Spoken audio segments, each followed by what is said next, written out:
है welcome back. I am your Dhirendra sir from DDS coaching classes Ambedkar Nagar. मेरे प्यारे दोस्तों, थंबनेल देख करके आपको पता चल गया होगा कि आज की जो टॉपिक है वन वर्ड सब्स्टिट्यूशन है। और वन वर्ड सब्स्टिट्यूशन एग्जाम के लिए, क्लास 12th के एग्जाम के लिए मोस्ट इंपॉर्टेंट है।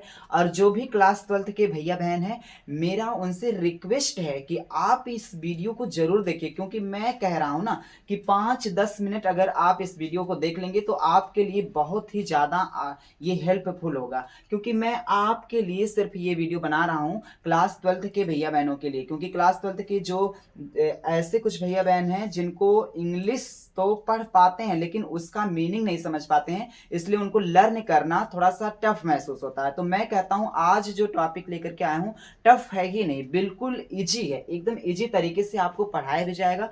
तो समय बर्बाद ना करते हुए हम लोग जो है आगे बढ़ते हैं। मैं कहता हूँ ना, बस आप 5 मिनट मेरे साथ लगे रहिए, 5 मिनट, उससे ज्यादा नहीं। मैं कहता हूँ बस आप इसको देखिए, who can neither read nor right. अब देखो यहाँ पर लिखा गया हु कैन, कौन नहीं पढ़ पाएगा, छोटा छोटा बच्चा भी पढ़ पाएगा। और इतना बार मैं रट्टा कर दे रहा हूं ना कि आपकी टिप ऑफ द टंग पर लर्न हो जाएगा। तो who can neither read nor right. अब देखो, रीड और राइट कौन नहीं जानता। राइट मतलब लिखना होता है, रीड मतलब पढ़ना। ना तो पढ़ सकता है और ना ही लिख पढ़ता है ना। तो ऐसे कहते हैं, ना ही जो लिख पाता हो और ना ही पढ़ पाता हो, उस व्यक्ति को हम लोग क्या बोलेंगे? अनपढ़, निरक्षर, है ना। अनपढ़ बोलते हैं, निरक्षर बोलते हैं, यानी कि इलिटरेट, है ना। देखो ये क्या लिखा गया, इलिटरेट, इलिटरेट, है ना, इलिटरेट। कौन नहीं बोल पाएगा? मैं तो कहता हूं ना, आप ब्लूटूथ या फिर ईयरफोन अपने कान में लगा लीजिए, ईयर में लगा लीजिए और आराम से चलते फिरते रहिए, सुनते रहिए, चलते फिरते रहिए। मैं नहीं कहता हूं कि आप स्क्रीनशॉट लेकर के रख लीजिए, बार बार इसको लर्न कीजिए, या फिर आप इसको नोटबुक बनाइए, फिर उसके बाद एक काम कीजिए, उसको लर्न कीजिए। ये भी नहीं कह रहा हूं। मैं कहता हूं बस आप लिड लगाइए कान में या फिर सुन लीजिए, 2 से 3 बार सुन सकते हो, ठीक है ना। वो हो जाएगा, ब्लर भले हो रहा है लेकिन वो वीडियो बन रहा है, ठीक है। तो इसलिए आपको क्या करना है, बस लगा करके चलते रहिए, ठीक है ना। तो who can neither read nor right, ठीक है ना। तो जो व्यक्ति ना ही पढ़ सकता है ना ही लिख सकता है, उसको हम लोग क्या बोलते हैं? इलिटरेट, यानी कि अनपढ़, निरक्षर। हो जाएगा ना। एक बार फिर पुनः देख लेते हैं। देखो, who can neither read nor right, यानी कि ऐसा व्यक्ति, या फिर आप बोल सकते हो वह व्यक्ति जो ना तो पढ़ सकता है ना तो लिख सकता है। देखो, रीड का मतलब होता है पढ़ना और राइट का मतलब होता है लिखना। तो नाइदर नॉर दिया है, ना ही पढ़ सकता है ना ही लिख पाता है, ठीक है ना। तो उसको इलिटरेट बोलते हैं, अनपढ़ बोलते हैं, निरक्षर बोलते हैं, सबको पता है। देखो, आर्टिकल्स, आर्टिकल्स का मतलब कई मीनिंग होता है। तो मैं यहाँ जो मीनिंग लेकर के आया हूं उसका मतलब सामान होता है, वस्तु होता है, माल होता है, ठीक है ना। तो articles send from one country to another, यानी कि एक कंट्री से दूसरे अन्य किसी देश में, है ना, एक देश से किसी अन्य देश में जब कोई चीज सेंड किया जाता है तो उसको हम लोग क्या बोलते हैं? एक्सपोर्ट बोलते हैं, ठीक है ना। एक्सपोर्ट बोलते हैं, जिसको निर्यात कहते हैं। फिर से देख लेते हैं।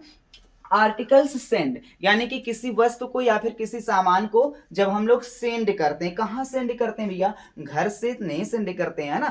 तो ये चीज देखो, कहां से कहां तक सेंड किया जा रहा है? आर्टिकल सेंड, यानी कि किसी सामान को सेंड किया जा रहा है फ्रॉम वन कंट्री, यानी कि एक देश से, टू एनदर, यानी कि अन्य देश में। तो जब कोई चीज एक देश से, खुद से, मैं कहता हूं इसको रट्टा ना मारिए, मैं कहता हूं खुद से दिमाग लगाएंगे हम लोग। जब कोई चीज अपने देश से, अपने इंडिया से किसी दूसरे कंट्री में जा रहा हो तो हम लोग क्या बोलेंगे उसको? यही तो बोलोगे, एक्सपर्ट बोलोगे ना। तो एक्सपोर्ट बोलते हो, एक्सपर्ट भी बहुत सारे बच्चे बोलते हैं लेकिन एक्सपोर्ट बोलो, ज्यादा ठीक रहेगा, निर्यात, ठीक है ना। तो देखिए, articles send from one country to another. Good, आ गया ना। मैं कहता हूं ना, मैं बोला कि आपको 5 मिनट लगे रहना। देखो, इंटरेस्ट कब आएगा? जब हम लोग लगे रहेंगे। जब लगे ही नहीं रहेंगे तो कहां से एंजॉय मिलेगा? मैंने बोला था ना, 5 मिनट लगे रहिए, आपको एंजॉय भी मिलेगा और मैं बोलता हूं कि आपको लर्न भी हो जाएगा। देखो, सब बच्चों को लर्न हो गया। हाँ भाई, फिर मैं दोबारा तिबारा जितना बार कहोगे ना उतना बार पढ़ाऊंगा। देख लो ना, आर्टिकल्स सेंड, यानी कि किसी वस्तु या आप सामान को हम लोग जब सेंड करते हो, भेजते हो कहीं ना, वही चीज तो है।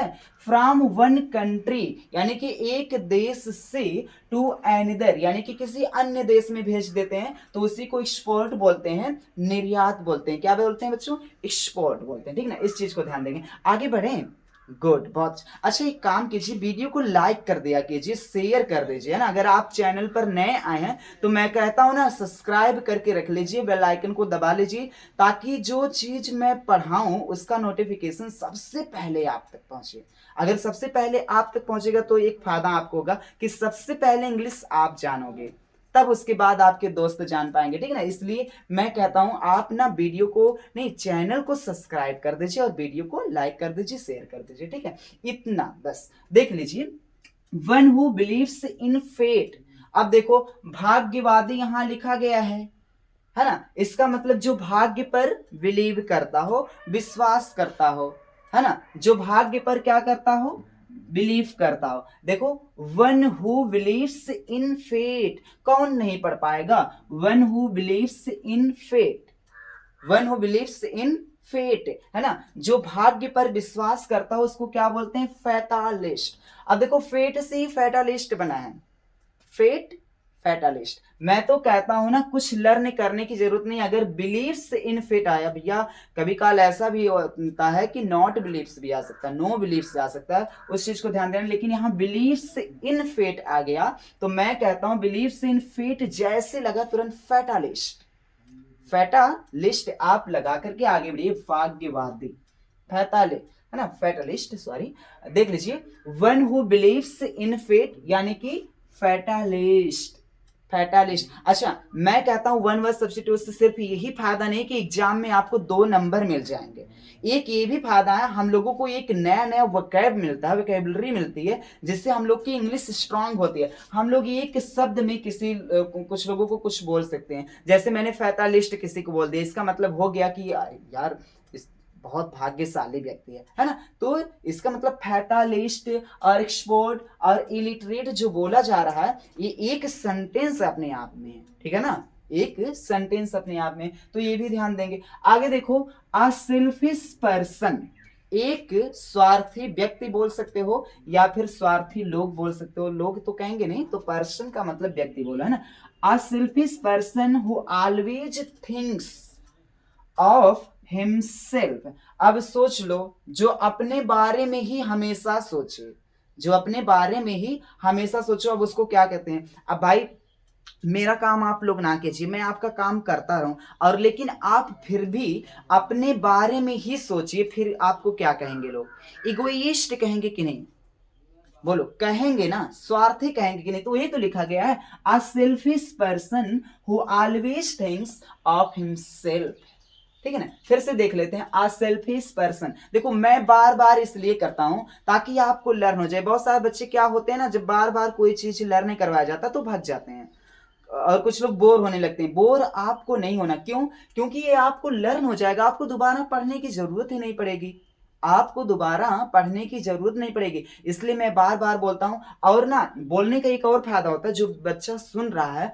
उसको एग्जाम में ऑटोमेटिकली आ ही जाएगा, थोड़ा सा पड़ेगा, आज सेल्फिश पर्सन, अच्छा सर बताए थे, इसको इगोइस्ट बोलते हैं, ठीक है, तो लर्न हो जाएगा। तो वही चीज है, a selfish person who always thinks of always, है ना, तो सॉरी, हिमसेल्फ, ठीक है ना। तो आ सेल्फिश पर्सन यानी कि एक स्वार्थी व्यक्ति बोल सकते हो, जो यानी कि who always thinks of himself, जो अपने बारे में ही सोचता रहता है या फिर सोचता है। इगोइस्ट कहलाता है अहमवादी, अहंकारी जिसको बोल सकते हो, ठीक है ना। तो इस प्रकार से इगोइस्ट, इगोइस्ट मैं जो हिंदी लिखा हूं ये आपको समझने के लिए लिखा हूं, इससे हिंदी आपके पेपर में एग्जाम में नहीं दिया जाएगा, ठीक है। तो हिंदी से आप लोग मतलब ना रखें, मैं इसलिए हिंदी आपको बता रहा हूं ताकि समझ में चीजें आए और हम लोग लर्न कर पाए, थोड़ा आसान हो जाए, नहीं तो हिंदी का कोई मतलब यहाँ नहीं है, ठीक है बच्चे।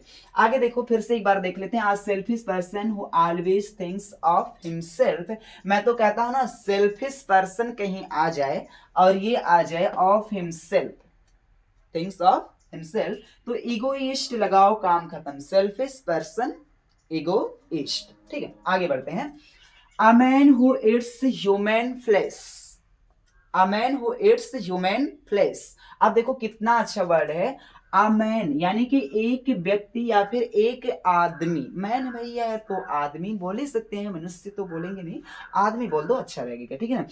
मनुष्य भी बोल सकते हो, कोई दिक्कत नहीं है भैया। यहाँ ना सेंटेंस जो दिया रहता है, जरूर नहीं कि मैन लिख दिया तो आदमी ही हमेशा कहते रहो, ठीक है। तो a man who eats human flesh, एक आदमी जो, हो का मतलब यहाँ जो, क्योंकि यहाँ देखिए और क्वेश्चन मार्क नहीं लगा है ना, तो जो हो जाएगा।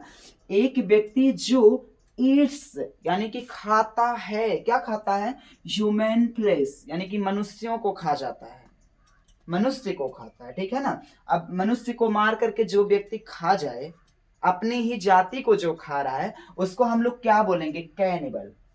कैनिबल नरभक्षी, नरभक्षी मानव को ही खा जा रहा है, सोचो इंसान।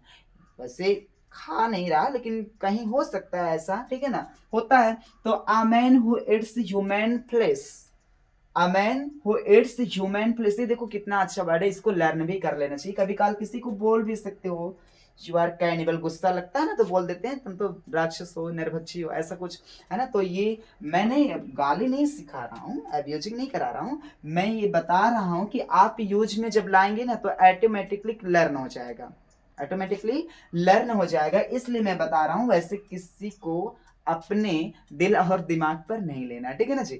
आप लर्न करने के लिए आप चाहो तो किसी पर यूज कर सकते हो, मैं तो कहता हूँ अपने फ्रेंड पर यूज करना, ताकि वो बुरा ना माने। किसी ऐसे इंसान पर मत यूज कर लेना ताकि वो बुरा मान जाए, ठीक है ना, तो ये काम ना करना। देखो a man who eats human flesh यानी कि कैनिबल, नरभक्षी। फिर से क्या बताना है, कुछ नहीं बताना भैया। देखो अ मैन एक व्यक्ति, हु जो ईट्स ह्यूमन फ्लेश मानव को ही खा जाता है, क्या बोलेंगे, कैनिबल, नरभक्षी मानव का भक्षण करता है, नरभक्षी कहलाता है, कैनिबल, कैनिबल, ठीक है ना। ये कैनिबल। मैं बोलता हूँ ना, इंग्लिश में कोई दो लेटर लिखा रहता है ना तो उसको एक पढ़ा जाता है। जैसे लेटर में है डबल टी होता है ना, तो लेटर, लेटर नहीं बोला जाता ना जी, लेटर बोलते हैं। एप्पल, एप्पल बोलते हैं, लेकिन एप्पल बच्चों को सिखा दिया जाता है, वो अलग बात है, लेकिन एप्पल बोलते हैं ना। हैप्पी नहीं बोलते हैं, हैप्पी, हैप्पी, है ना। तो हैप्पी होता है, हैप्पी नहीं होता, डबल साउंड इंग्लिश में निकालना ही नहीं, ठीक है। तो इस चीज को नेम हो सकता है, नेम हो सकता है, ठीक है। आगे देखो, a person residing in a country of which he is not a citizen। ये देखो कितना अच्छा वर्ड है। मैं कहता हूं ना, एग्जाम के लिए ये सारा तो इंपॉर्टेंट है ही, लेकिन बहुत ही मोस्ट इंपॉर्टेंट ये है। देखो a person residing in a country, है ना, एक व्यक्ति जो रहता है इन अ कंट्री यानी कि देश में, of which he is not a citizen, जो उस देश का नागरिक है ही नहीं। फिर से, एक व्यक्ति जो अपने देश में, मतलब किसी देश में रहता है, एक व्यक्ति जो किसी देश में रहता है लेकिन उस देश का वो नागरिक है ही नहीं, उसको हम लोग क्या बोलेंगे। देखो ये चीज लिखा गया है, अ पर्सन रेजिडिंग यानी कि एक व्यक्ति जो रहने जाता है या फिर रहता है इन अ कंट्री, उस देश में, of which he is not a citizen, ठीक है ना, जो उस देश का है ही नहीं नागरिक, जो उस देश का सिटीजन है ही नहीं, उसको हम लोग क्या बोलेंगे, एलियन। अच्छा, एलियन की फिल्म भी आप लोग देखो, देखो कितना अच्छा है एलियन। देखो he is not a citizen, देश का नागरिक नहीं है, ठीक है ना। यहाँ विच का मतलब जो, ठीक है, तो इस चीज को ध्यान देना भैया, उस पर ना जाया करो विच पर। मैं कहता हूं, मैं जितना, बेचारे जो ऑनलाइन बच्चे होते हैं कोई क्वेश्चन नहीं करते, बहुत प्यारे होते हैं, लाइक कर देते हैं वीडियो को, मेरा बहुत हार है। लेकिन ऑफलाइन बच्चे थोड़ा सा शरारत करते हैं, सर इसका क्या होगा, इसका, मैं बोल रहा हूं ना, इसमें हिंदी में ना जाएगी, हिंदी का कोई मतलब नहीं है। कितना बार पगला को समझाओ लेकिन मानता नहीं है, पूछ ही लेगा कहीं ना कहीं, ठीक है। कोई बात नहीं, जितना आप लोग पूछोगे ना उतना ही हमें अच्छा लगता है, आप लोग पूछा कीजिए, ठीक है ना। देखो a person residing in a country of which he is not a citizen, देखो नॉल नहीं है, नॉट है, तभी तो ये लोग और शरारत कर रहे हैं, नॉट है भैया, नॉट, सॉरी, ठीक है, नॉट है। A person residing in a country of which he is not a citizen, ठीक है, जिसको हम लोग एलियन बोलेंगे। एक व्यक्ति जो मतलब किसी देश में तो रहता है लेकिन उस देश का वो नागरिक नहीं है। जैसे मेरे घर में कोई रह रहा है लेकिन मेरे घर का नहीं है, तो मैं बोलूंगा ना ये दूसरे के घर का है। तो वही चीज जब किसी देश में कोई रहने लगता है, जाता है, किसी और अदर देश का रहता है, तो उसको एलियन बोलते हैं। एलियन एक फिल्म आप लोग देखे होंगे, फिल्म देखे होंगे, बहुत अच्छा लगता है, ठीक है। आगे देखो, एन असेंबली ऑफ लिसनर्स, कितना अच्छा है। और मैं कहता हूँ ना एग्जाम के लिए मोस्ट इंपॉर्टेंट, ये भी बहुत ही इंपॉर्टेंट है। अब सोचो कितना अच्छा ये है, एन असेंबली ऑफ लिसनर्स, है ना। अब सोचो सुनने की सभा, है ना, या फिर सभाओं को सुनने वाला, ठीक है ना, सभाओं को सुनने वाला, ठीक है ना। तो जिसको हम लोग क्या बोलते हैं, ऑडियंस यानी कि श्रोतागण। अच्छा, सभा को कौन सुनता है, ठीक है ना, जो लिसनर्स होते हैं, जो श्रोता। अब मैं कुछ बोल रहा हूं तो आप सभी सुन रहे हो ना, तो इस समय मैं ऑडियंस नहीं है, जो व्यक्ति सुन रहा है वो ऑडियंस है, ठीक है ना। तो वही चीज बोल रहा है कि एन असेंबली ऑफ लिसनर्स, जिसको हम लोग क्या बोलते हैं, ऑडियंस बोलते हैं, श्रोतागण बोलते हैं, ठीक है जी। गुड, आगे बढ़े। बहुत अच्छा, लाइक कर दिए ना आप लोग, लाइक कर दिया कीजिए। देखो भूलना नहीं है, ये चीज तो बिल्कुल भूलने वाली चीज है ही नहीं। बहुत बच्चे कहते हैं सर मैं भूल गया था, भूलना ही नहीं चाहिए। कोई बात नहीं, भूल गए तो आपसे लाइक कर देना और शेयर भी कर देना, ठीक है। आगे देखो, who lakhs knowledge, who lakhs knowledge, lakhs का मतलब होता है हाँ कमी, ठीक है ना। लैक्स का मतलब क्या होता है, कमी। देखो हु लैक्स नॉलेज, जिसके पास नॉलेज की क्या हो, लैक्स हो यानी कि कमी हो, उसको हम लोग इग्नोरेंट यानी कि अज्ञानी बोलेंगे। अब देखो अज्ञानी शब्द अगर हिंदी ही हम लोग देखें तो इसका क्या हम लोग मीनिंग नहीं निकाल सकते हैं। ये यही चीज बोला जा रहा है, लैक्स नॉलेज। अब लैक्स से तो बहुत कुछ लग रहा होगा, लेकिन नहीं, लैक्स नॉलेज, अब यहाँ अज्ञानी इसका मतलब जिसके पास ज्ञान ही ना हो, ठीक है। तो हु लैक्स नॉलेज यानी कि जिसके पास ज्ञान ही ना हो, उसको हम लोग क्या बोलेंगे, ज्ञान हो मगर ज्ञान की कमी हो, फिर भी हम लोग उसको बोल सकते हैं इग्नोरेंट, इग्नोरेंट, ठीक है ना। तो देखो हु लैक्स नॉलेज, इग्नोरेंट, जिसको हम लोग क्या बोलेंगे, अज्ञानी बोलेंगे। आई होप कि ये चीज समझ में आपको आ रहा होगा, आ रहा जी। गुड, आगे देखो, a person who eats meat. अब मीट का मतलब बता दो हमको, मांस, मांस, मीट का मतलब क्या होता है, मांस होता, मीट मसाला, है ना, मीट मसाला बहुत मारेंगे, ठीक है। आगे देखो, a person who eats meat, ठीक है ना। अब देखो कितना अच्छा है, एक व्यक्ति जो इट्स मीट, जो मीट का क्या करता है, ईट करता है यानी कि खाता पीता है, जिस जो मीट को, यानी कि एक व्यक्ति जो मांस खाता है उसको हम लोग क्या बोलेंगे, नॉन वेजिटेरियन।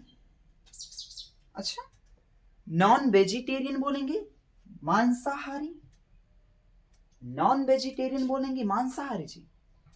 हो सकता है ऐसा क्या, देखो, a person who eats meat, अब जो चीज मीट को खाता है जो व्यक्ति, उसको नॉन वेजिटेरियन ही तो बोलेंगे। वेजिटेरियन का मतलब होता है शाकाहारी, और नॉन वेजिटेरियन का मतलब होता है मांसाहारी, ठीक है ना। तो बहुत अच्छा, देखो कितना अच्छा दिया गया है। ये हमको लगता है ना कि मोस्ट इंपॉर्टेंट, फिलहाल मैंने मॉडल पेपर में इसको आते देखा नहीं है, लेकिन बहुत लोगों का कहना है सर ये बहुत मोस्ट इंपॉर्टेंट है, इसलिए मैं बता दे रहा हूँ कि a person who eats meat, एक व्यक्ति जो मीट खाता है उसको क्या बोलेंगे, नॉन वेजिटेरियन यानी कि मांसाहारी। अगर आपको दोबारा इसको रिपीट करना है तो वीडियो को आप लोग थोड़ा सा बैक कर लीजिएगा, तो देख लीजिएगा। फिर मिलेंगे अगले वीडियो में। मैं कहता हूं ना कि आप लोग फुल वीडियो भले देख लेते हो, लेकिन एक बार ना पुनः देख लिया करो। मैं आपको पूरी गारंटी के साथ तो नहीं बोल सकता, आप देखो सुनने की क्षमता और समझने की क्षमता के हिसाब से इंसान को लर्न होता है कोई भी चीज, ठीक है ना। तो आप 2 बार में नहीं नहीं लर्न हो पा रहा है, या फिर नहीं आप ध्यान दे पा रहे हो, 3 बार में करो। हो सकता है आपका मित्र आ गया हो, आपका ध्यान भटका दिया हो, तो भटक गए हैं, तो भटकने की जरूरत नहीं है। फिलहाल आप दोबारा देख सकते हो, 3 बार देख लीजिए, 4 बार, दोबारा तिबारा 100 बार देख लीजिए, क्या दिक्कत है, देख सकते हो ना। तो देख लेना, वीडियो को लाइक कर देना, ठीक है। थैंक यू सो मच, फिर मिलेंगे अगली वीडियो में।